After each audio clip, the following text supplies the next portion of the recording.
if I can see. Yes.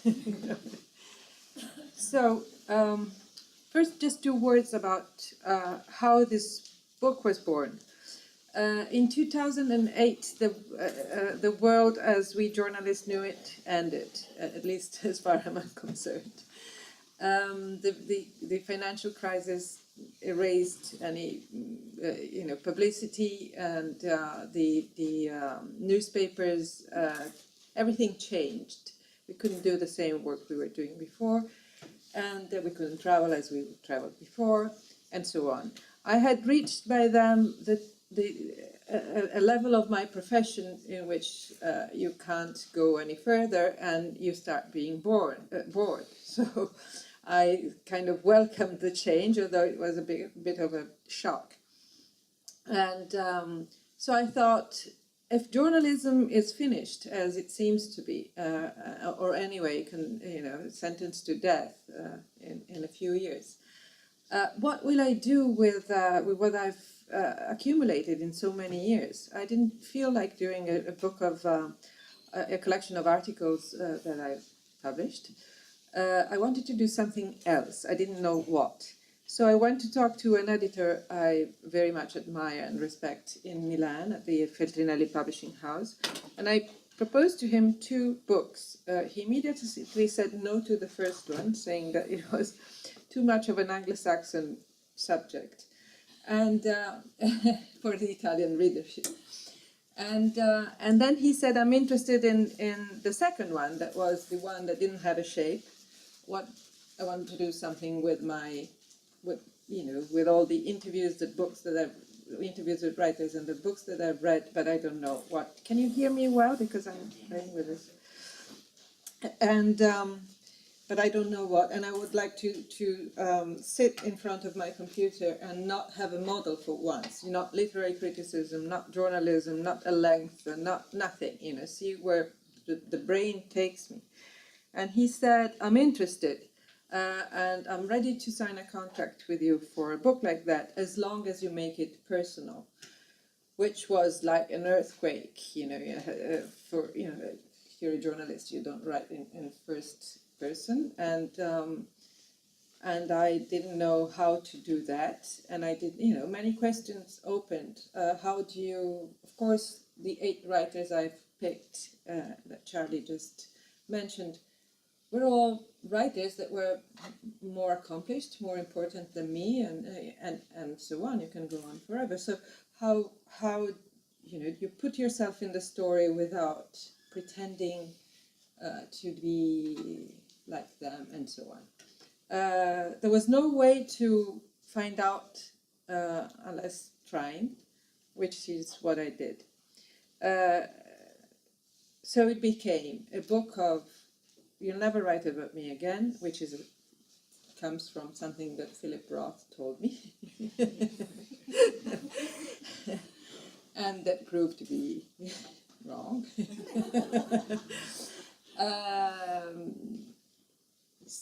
The book about these writers became a series of portraits of writers, of encounters with writers, based not on their fame, but on the intensity of their relationship or the encounter.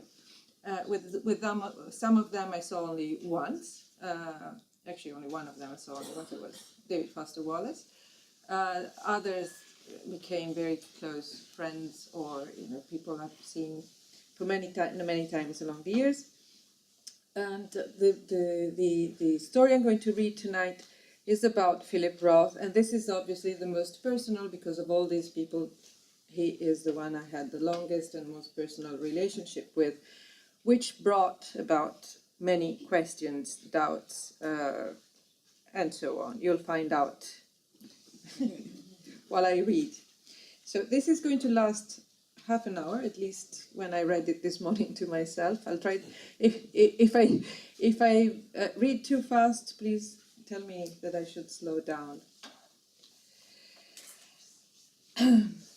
Oh, by the way, it's just come out on the new issue of the Believer, the literary magazine published and directed by Wendela Vida and Dave Eggers.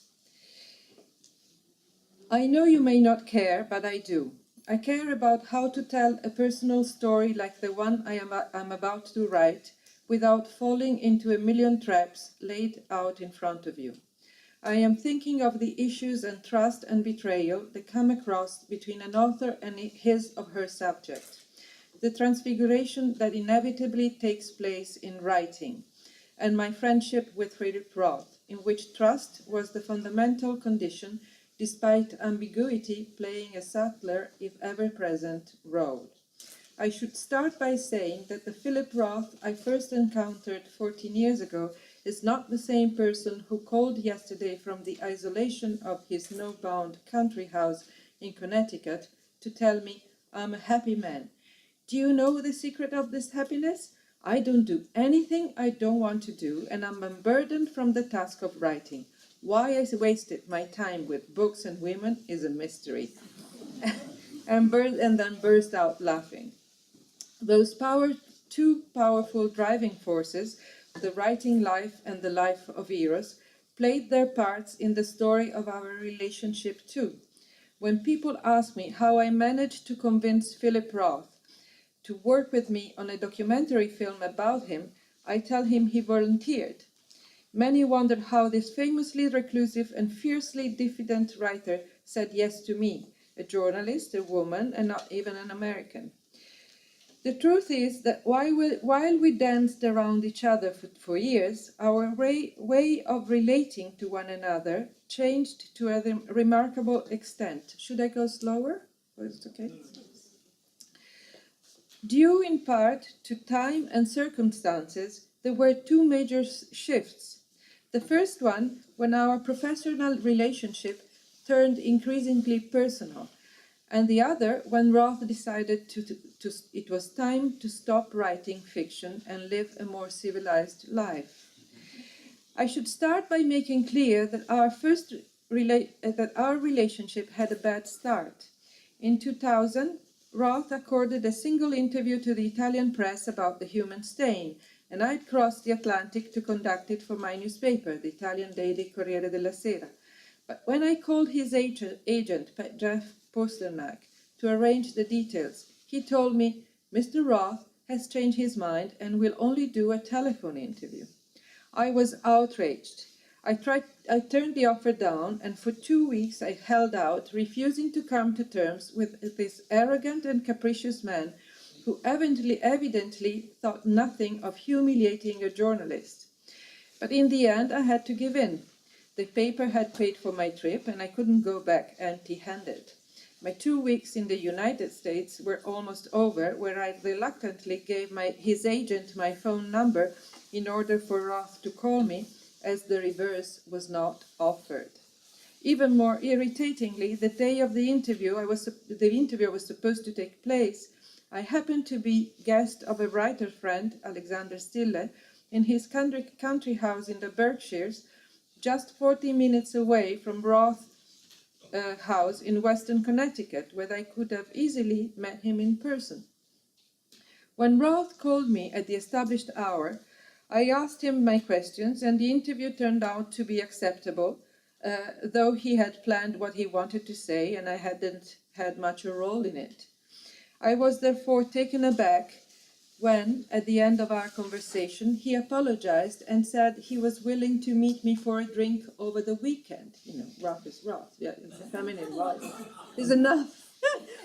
My only guess was that he's appreciated the fact that I'd read his book. I didn't write this. First he asked how old I was. and then, this I didn't write. Unfortunately, I was leaving for Italy the day after, I said, so that was that. He invited me to get in touch with him the next time I came to New York, but I didn't. I thought that his sudden openness was the caprice of a moment, and if I had looked for him in 3 months, I would have wasted my time. A year and a half later, I was again at Alexander's Berkshire's place when my host, returning from grocery shop loaded with food on a Friday night, suggested, "Why don't you call Roth and invite him here for dinner tomorrow?" The two of them had met at the house of two mutual friends in New York, where Alexander's intellectual curiosity and his books on Italian Jews and politics had found in Roth a keen interlocutor. And even if Roth and I hadn't yet met in person, I did have his phone number then. I don't remember why. So I thought, why not? But instead I called his house. But when I called his house, he declined. So instead, he invited us to possibly visit him the next day. Only he wasn't sure. He wanted me to call him again in the morning. His back was hurting. I sensed boredom and a tease in his voice. All this was getting on my nerves again. Nevertheless, the next morning I did call him, only to find out that he was still playing. He said to call again at 1 p.m. He might be getting the flu. In the meantime, Alexander's girlfriend, Lexi, had arrived from New York. Lexi Rudnitsky, a young poet full of life and expectations, immediately declared herself thrilled at the prospect of meeting a reclusive writer she so obviously admired. It seemed unfair to disappoint my hosts for a mere matter of pride, so I dialed Roth's number again at the requested hour. Roth finally said he wasn't getting the flu, and therefore he was expecting us for tea. After 40 minutes drive in Alexander's old car full of clutter and first editions of Roth books he wished him to sign, but turned out to be too shy to ask, we arrived at Roth's isolated place, where two gigantic maple trees stood like sentinels at the side of the 18th century farmhouse, painted light grey. The height of the ash trees surrounding the property and their spectacular foliage gave the place an air of majestic beauty that far surpassed anything I'd seen along the way. Roth, 68 years old, tall and lean and in light blue shirt and khaki pants, was standing at the entrance. He greeted us with formality and took us to his studio across the lawn from the main house. There he invited us to sit on a sofa, chose an armchair for himself, and, showing no interest in small talk, almost immediately addressed the subject of books and writing. As the conversation took off, I was intrigued by the fact that he decided to tell us about a book project of his based on a true story of a troubled young man who had disappeared. At first I was surprised that he would share something so private with strangers. Then I got it. He wasn't actually telling us anything special at all. It was a discarded project. While he talked, sitting with his legs crossed, I noticed something impudent in his demeanor. His head was small in comparison with his long body, and his narrow aquiline nose and crown of wavy grey hair gave him a remarkable virile grace. He seemed concentrated on his own stories, but I sensed that behind the mask he was observing us. Soon he invited us to the main house. Maybe we had passed the test. And we followed him onto a large, fresh veranda with wicker sofas and armchairs that communicated with the kitchen. He made us tea, but there wasn't much time to drink it. Alexander and Lexi had to get back to the Berkshires, and I had to catch a bus to New York for an interview in the morning in Princeton. At this point, what had been a cordial visit gave way to a comedy that years later Roth and I would remember laughing and teasing each other about it. We were still on the veranda, immersed in a lively conversation, when he was pouring tea in our cups, when I called the bus station and when I raised the question of my bus. "Let's call the bus station and see at what time is the next one," he suggested. A moment later, we could see him through the kitchen door talking on the phone. 5 minutes, he said, looking at his watch. "You'll have to rush to make it. Why don't you have dinner somewhere around here instead, and Livia can take a little bus?" The change in his mood was remarkable. He obviously wanted us to stay. Lexi and Alexander agreed, and an euphoric Roth was hopping down the lawn in front of his studio. "Shall we go then?" He opened the door of his Volvo and let me in. Alexander and Lexi followed in their car. On the way to the restaurant, he asked me if I was married. Yes. If I'd read Saul Bellow's last novel, Ravelstein. Yes. If I'd liked it. No. I've got married very young, he said. His ex-wife had died many years before in a car accident crossing Central Park. No mention of the fact that he had been married again. When we arrived at the restaurant of an elegant inn, the two of us stood at the entrance as my friends parked their car. A minute later, we were in the dining room where he picked a round table and ordered lobsters and Burgundy wine. By now, everybody was in high spirits. Waiting for the food to arrive, we talked about Alexander's book, Benevolence and Betrayal, a portrait of 5 Italian Jewish families at the time of fascism, and a book that had attracted Roth's curiosity. He wanted to understand how any Italian Jewish family could possibly have fallen for Mussolini to the point of supporting him until it was too late. Until, that is, they were slaughtered. On a lighter note, I raised the subject of Goodbye Columbus, a favorite book of mine and Alexander's too.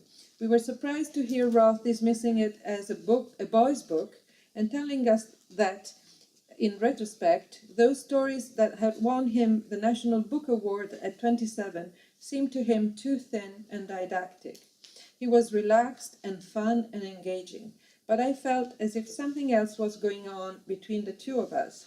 It reminded me of a game I'd encountered before with men of power, who first come on to you and then, once they've set their web of seduction, withhold because they expect you to make the decisive move. And I thought, I'll be damned if I do it. After a good half an hour wait for our first course, I began again to worry about time. What about my bus? I asked.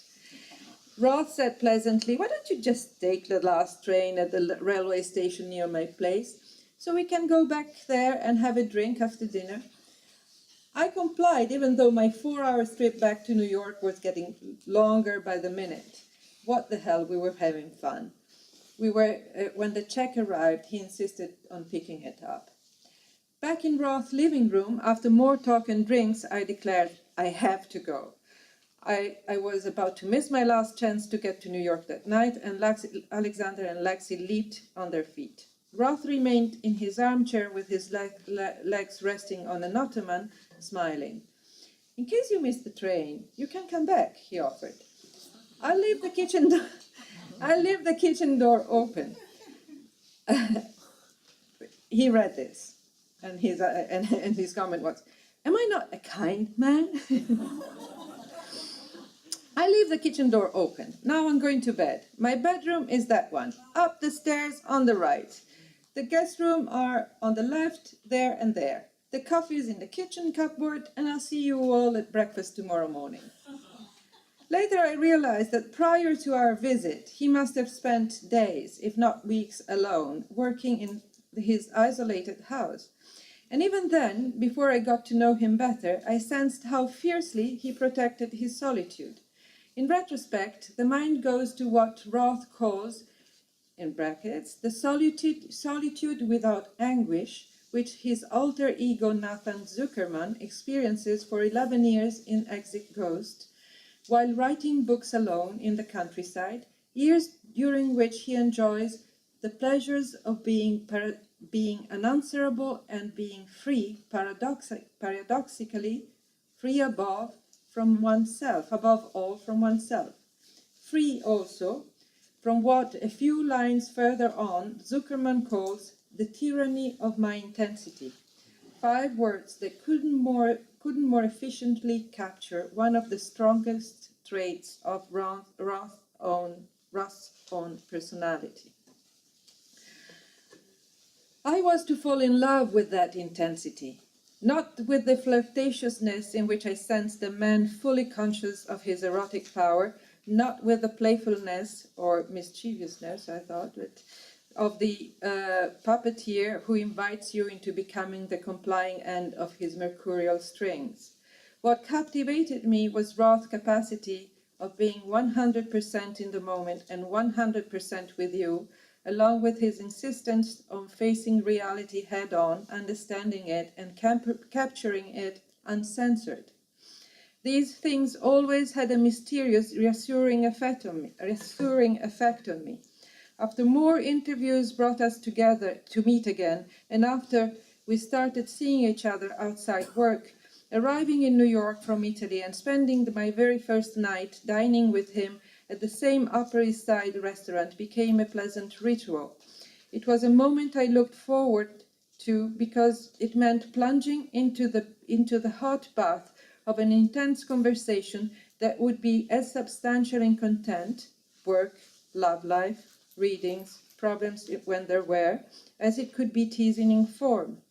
If I have to convey an image of those dinners à deux, it would be that of Roth sitting with his back on the wall, always on the banquette because of his bad back, listening carefully to the good or not so good news I brought from Europe, all about my personal life, about the craze of Italian politics, about the new life I had started in Paris in 2008, either with an air of affectionate concern or smiling with his lips pressed together as if barely suppressing his amusement.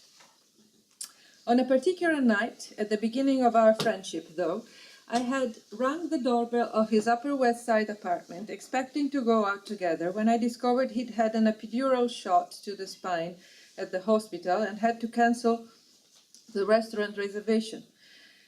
So while he was resting on his bed, I volunteered to have a look in the kitchen. As I was opening cupboards to look for a pan and something to cook, I heard him screaming from the bed, "Are you out of your mind? It must be 20 years since someone lit that stove. It might well explode." We laughed together, and as we know, there is nothing like humor to burn the distance between two human beings. Laughter has the ability to trigger a thunderbolt of intimacy. You laugh at the same thing, and you're not alone anymore. Suddenly, you are also on a planet, on a very special, somewhere very special, on a planet of two. And if you go on laughing together, as we did as our relationship grew deeper, if guardedly, on both sides, you may get a sense that inhabiting that planet for even a fraction of time is something you may risk calling happiness, intense and short-lived though it may be. On the night the stove might have exploded, our conversation turned unexpectedly serious. We'd dined on some dull Greek food I'd bought at the place nearby, and Roth excused himself, saying he had to lie again on the bed in the main room of his studio apartment. He arranged 2 pillows behind his shoulders, and from that position, with his legs stretched out and his back semi-erect, he started asking me in a caressing voice a series of intimate questions that felt like rifle shots. I was so stupefied to find myself in a spotlight that lit me from head to toe, that instead of relaxing in my armchair, I closed my legs under the rim of my white summer dress and stiffened in the position of the human target. Was I so interesting, or was he taking notes? He asked me if I'd ever gone psychoanalysis. I said I had. And what brought me to seek it? That was more difficult to explain, since the reason I had sought analysis concerned a great love I wasn't ready to let go of, even if by then I feared it was doomed. While the inquiry went on, I couldn't help looking outside the large window at my right, at the nocturnal view of Manhattan skyscrapers framing the horizon like huge black and white theater curtains falling from the indigo sky. I wanted to say, "Why don't you turn off the lights and let this landscape fill the room while we talk?" But I didn't say it for fear of appearing romantic. Which brings us to another turning point. In early 2009, I thought Roth's advice about a TV project I was working on, a portrait of the American writers who had supported Obama's election and shared his values. I hadn't been in New York for months, and I was looking forward to dining with him when I entered the softly lit Upper East Side restaurant that we had frequented together for years, and saw him waiting at our table with his familiar air, halfway between an insolent boy and a man worried by age. He seemed in a good mood, and I was as pleased as I could be to reconnect with him. We'd just ordered something and started updating one another on our lives, as usual, when I raised the subject of the TV project and the authors I was inviting to be part of it, and the atmosphere suddenly changed. "Are you asking me?" he said, glaring at me suspiciously, suddenly as distant as a planet from another galaxy. "No, because I think I already know the answer," I said, somewhat embarrassed and annoyed that I should feel so. As he did not comment, I continued, placing my list of writers on the table for him to review. Focusing on every name, he offered the thoughtful advice I was seeking. In his opinion, some publicity-shy writers were likely to make an exception for a European audience, for instance. And half an hour later, we were finished. Then he went right back to his question. "When are you asking me?" "Well, never," I wanted to say, already exhausted by the cat-and-mouse game I could see coming. But he relaxed back in his chair and with a thoughtful gaze said, "I would do it." He must have noticed I had a hard time believing him, because a moment later he was extending his hand over my glass of red wine, so very high over the table, to reinforce his statement. "It's a deal." "A deal?" A day later, we met again at his Upper West Side apartment to do an interview for Corriere della Sera about The Humbling, the novel he was about to publish. Everything about the conversation followed a scheme that was familiar from the years of our interviews. Roth was sitting in the black Eames chair he favors because of his back, I on the sofa across from him, my recorder resting on a pile of books and DVDs on the coffee table between us. We'd been talking about the trials of old age in reference to the protagonist of the book, an old actor who suddenly lost his magic, when he answered a few questions about his age with straightforward honesty, saying, among other things, that after much looking, he had found the perfect grave for himself at Bard's University graveyard, where he wouldn't be too far from New York, and therefore he wouldn't feel alone. Then, as I was checking through my notes to see if I'd forgotten anything, I inquired offhandedly if he had ever suffered from memory problems. "Sometimes," he said, "but only recent memory." "For instance," I said without raising my eyes from my notes. "Well, for instance, I know last night we had a dinner together, but I don't have a clue of what we talked about." I looked up, expecting laughter, but he wasn't even smiling. He had the patient, serious, and slightly bored expression of someone just waiting for the next question. And that is how I found myself in the bizarre position of having to remind Philip Roth, not my friend, confidant, improbable existential ally and accomplice, but the very impatient writer who spent half a century protecting himself from publicity, that the night before he had granted me something out of his line as the right to do a documentary film on him. While I spoke, carefully choosing every word, I watched him listening with the dour expression he reserves for unwelcome demands. I can't say he seemed pleased, but he didn't take his word back. When Roth signed the contract that stated that he would not interfere with the content of the film, many questions remained dangerously hanging. Could our friendship between an author and a journalist survive the emotional and professional mess we'd created by crossing the line years earlier and becoming close? In time, I would realize that those thorough dinner conversations that gave me so much pleasure and reassurance had also a negative side, as any journalist who has crossed the line would know. The result was that I've always known more about Philip Roth than what I could or would want to write in an article.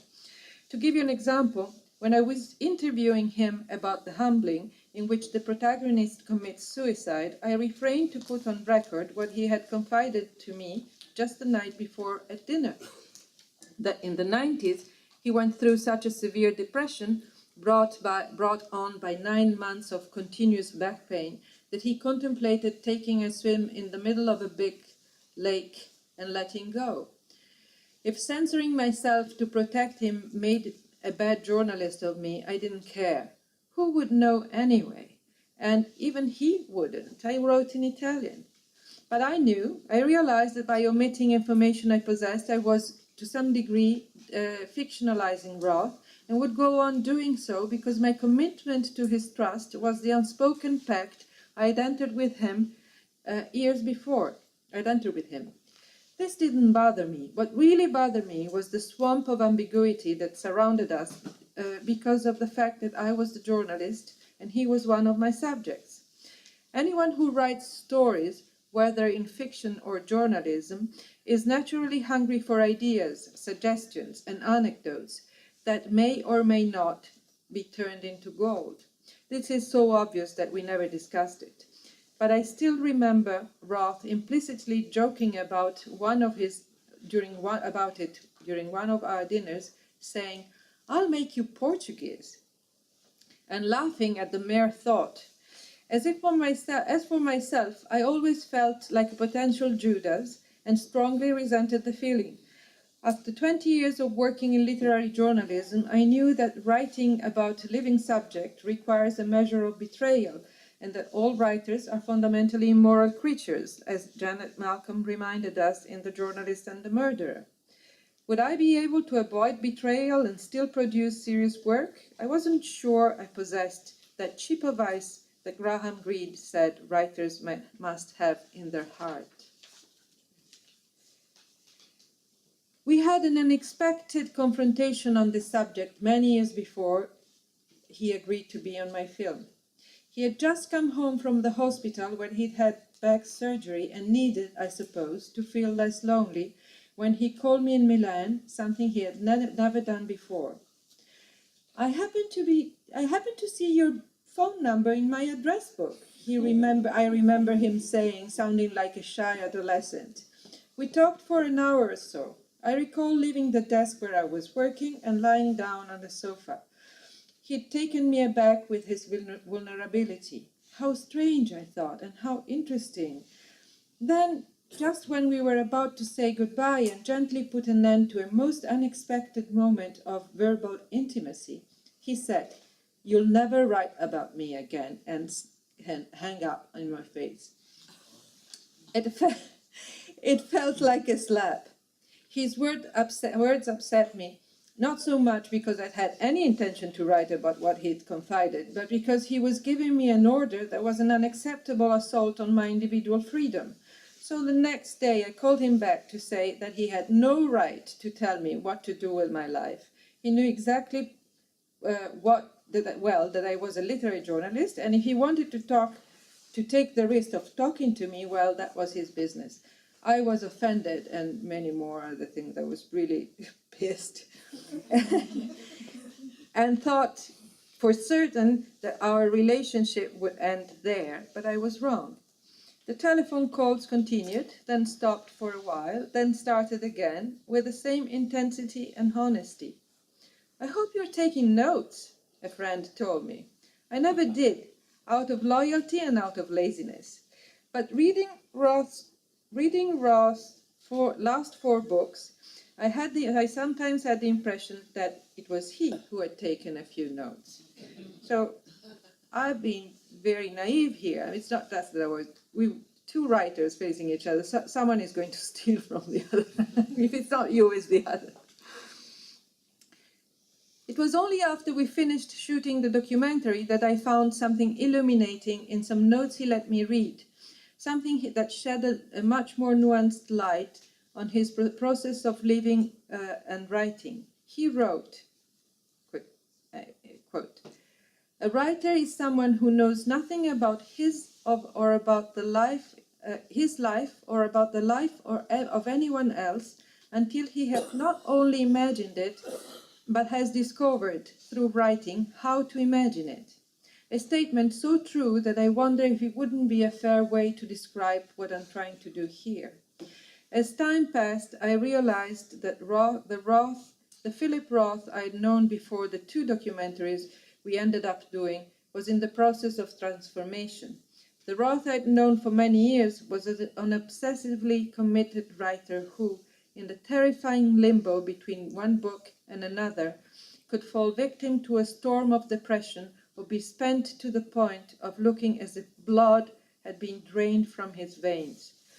That Philip Roth was a man who couldn't survive without writing, as our closest friends knew and feared. This Philip Roth seemed to be discovering new, unexpected pleasures in life, like spending time in bed reading in the morning or inviting friends to his home to share with him the meals prepared each night by his newly hired young and lovely cook. By the time Roth told me halfway through the making of our films that he felt quite ready to shut down the shop, I had begun to realize that the transformation I'd been witnessing in him for a while had a name: freedom, and that freeing himself from the hard-earned rewards of writing fiction prose had been like kicking over a lamp and liberating a genie that would bestow on him the gift of lower his guard towards the pleasures of generosity, gratefulness, and even tenderness. Last March, the day after we attended the premiere of Philip Roth Unmasked at New York's Film Forum, along with some of his closest friends, I was in a taxi crossing Manhattan when my cell phone rang and his name appeared on the display. No jokes this time, no singing, oh Lydia, my encyclopedia, the musical score that inspired by Groucho Marx's tattooed lady, he'd amused himself when hearing my voice. This time he was serious and soft and grave and had such loving words of appreciation that all I could do was listen and take them in silently while staring out of the cab's window at the blurred lights of cars stuck in traffic. Then, startling me like he'd done 10 years before when he'd ordered me never to write about him again, he chose to end his call by saying, "We should have met 25 years ago. It would have changed our lives."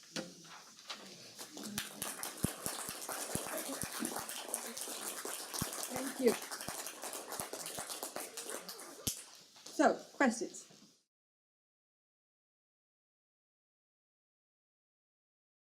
Not that I know of, but he's read this, and I would have not published it without him.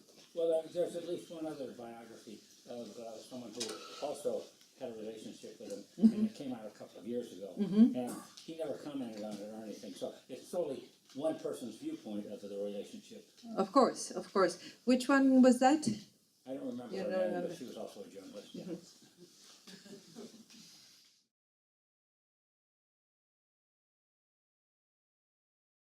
The rest is very different because, of course, this was a unique story, but the others are unique in their own way.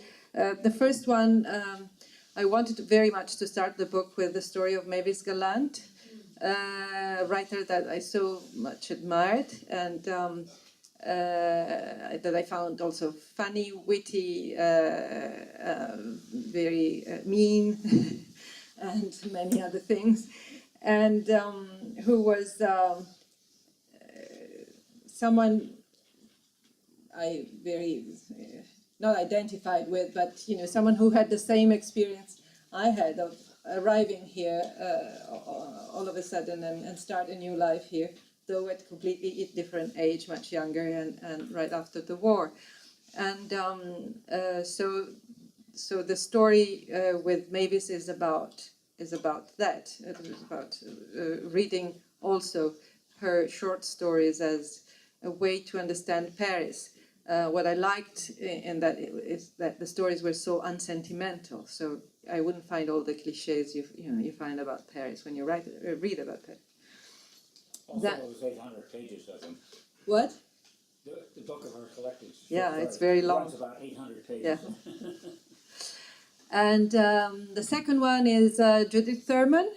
And the chapter is called At Home with Judith Thurman, because since the Corriere, like all the other newspapers, is not paying for my trips anymore to New York, I stay with Judith. And we've developed a very interesting relationship, because we are two writers in a brownstone with many floors, and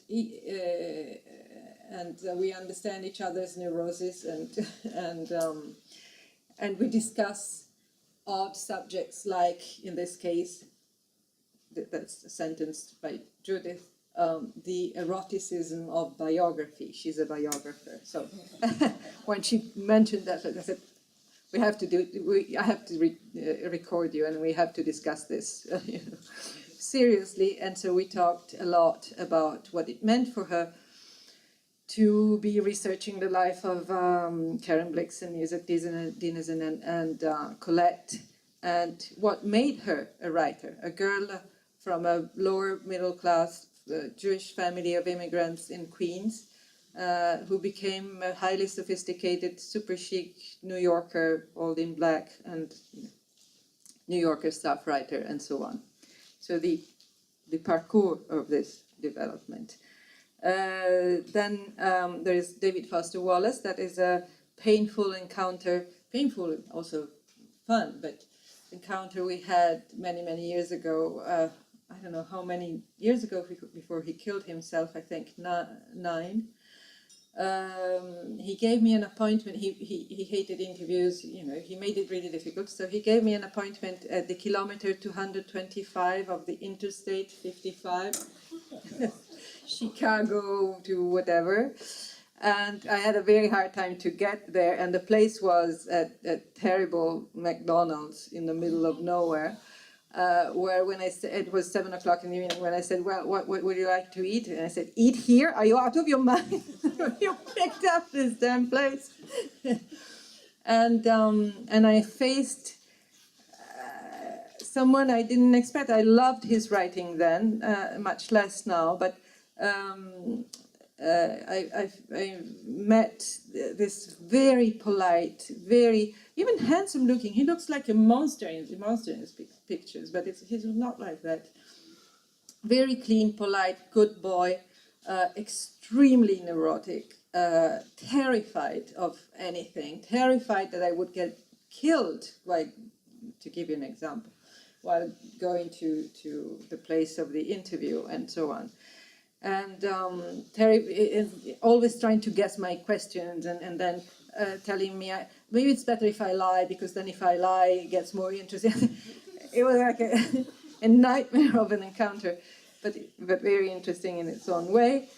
Then Richard Ford, a very close friend, him too, a friendship that's run through many years, with ups and downs. I'm sure I'm like that too, but Richard is a difficult man, and so I love him very much. But we had fallen out, and he was here for a month a year ago in Paris, and so we took advantage of it, and we spent a lot of time together. And I asked him a lot about his writing and his relationship with men, actually, with Raymond Carver in particular, that I met, and then we the way I, and as I have to come into all these stories, unfortunately, because that is what my contract says, is that the day I moved to Paris in 2008, I sent everyone an email saying change of address, and Richard answered in 5 minutes saying, "Oh, that's wonderful, I'm here in Paris too, what are you doing tonight?" I had 300 cartons of books and stuff to do it. I said, "Let me take you out for dinner." And it was a very difficult moment in my life, and I was exhausted, and I remember, I thought, if he asks me, "How are you?" I'm going to collapse and start crying. And he took me to a restaurant in Place de l'Odéon, La Méditerranée, and he did not ask me, "How are you?" And he kept me, we had a wonderful talk that went on all evening. And then I went home and I said, okay, I didn't collapse. years and years later, when I was writing this, he was at my place and we were having tea. I said, "Do you remember that night, Richard?" And he said, "Yes, I do." I said, "Why didn't you ask me, how are you?" And he said, "Because I understood you were, going through such a hurricane that my duty was to protect you, which is very much like Richard Ford, and this is why I love him as a friend." And then Paula Fox, a writer I admire immensely, who I saw many years ago when she had a success already in her 80s for an old book that Jonathan Franzen had picked up and told the world that was a masterpiece. And then I went to see her again 2 years ago or a year and a half ago in New York, and she's already 92. And as it happens, this is a geriatric book, by the way. The only young writer is young because he didn't live to become old.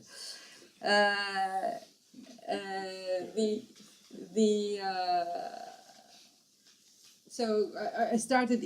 I didn't know what to ask. I just wanted to see her again, and then I realized that maybe I'd made a mistake. She was 92. She couldn't follow her thoughts. She was, turns out, repeating the same things. And then, like this, she started saying 1, 2, 3 sentences that were so that killed me, in a way, about life, so much that I was terribly embarrassed. I started crying, and I didn't want to. So I was doing this, and she was very satisfied. She looked at me smiling and saying, "Well, that's good." And so I was very grateful and that she would do something like this, and liked her very much. Then there is a strange love story that that lasts only one day with Joseph Mitchell, a famous, only in New York, staff writer of the New Yorker, who's a man very, very old. Again, 84 when I met him. He was the most famous case of writer's block in New York. He published, he was very well known for his profiles usually of poor people who suffered during the Depression, clochards and cinema cashiers in the Bowery, people like this. And despite the fact that it was immensely popular, in 1962, he signed his last piece and never published a word again, except that he went to work every day of his life at the New Yorker. He closed himself behind the door and didn't say what he was doing. So, because then someone managed to convince him to publish a complete edition of his works that he had always said no to. And it became the most unlikely bestseller of that year. 800 pages, hardback, super expensive. People bought it, and loved it. So that's why I went to interview him. And when I entered, I remember I was 7 months pregnant of my daughter, my second child, and I took up my wind jacket, and he said, "Good Lord," looking at me. And then he said, "Oh, sorry, this is so unpolite, but I've been betting on horses all my life, and there is nothing brings more luck than a pregnant woman." So this man who wouldn't accept interviews and see people said, "I'm all yours, just sit down and let's spend the day together." And I realized that he hadn't, we're almost finished. I realized that he hadn't spoken to anyone for years, because especially in a place where people are so ambitious as the New Yorker, to see a spectacular failure like this every day, people would just turn their back to him and not speak. So whatever I asked did not matter. He would answer something else. And he would answer through the books he had read. And luckily, just by chance, I happened to have read them all, which was really incredible, you know, because he read them, of course, much more than me. So he would say about whatever, you remember that moment in Swann's Recherche, in Proust's Recherche, when Swann says, after all his anguish for Odette, all his pain, and so, when he says, and she wasn't even my type? And we would say, yes, good, you remember what, and so we went on like this, and then we had lunch we invited me for lunch at the Century Club up across the street, and at the very end, I was madly in love with, you know, it was an incredible situation. And he talked to me about his life, and his wife who died before, and his two girls that honored him, thinking that he was crazy. And then he asked me we talked about Nabokov a lot, and about the lectures on literature, and there was one I hadn't read. The one about Gogol, and he said, of course, because that one was published separately. It's published here by New Directions. So we left the Century Club. We were about to separate. I was going to Italy the day after, and he said, now you promise me. Now you go buy the New Direction edition of Gogol by Nabokov. You read it on the plane going back to Milan, and then you have your child, and you come back, and we'll start again from there. And I promised, and then of course my daughter was born, and I wasn't able to travel for a year and a half, and then I read of his death on the International Herald Tribune, and I wept for the whole afternoon while my husband was saying, what the hell is going on here? So it's too complicated to explain. And that's it. And then James Purdy, the outlaw, the one who called himself the outlaw. An incredible day in Brooklyn Heights under the snowstorm, and this man who was living like Le Clochard in one room, completely forgotten, but very, very proud and funny and interesting and witty. I was glad I went to see him, and that's the last, Roth. So. Thank you.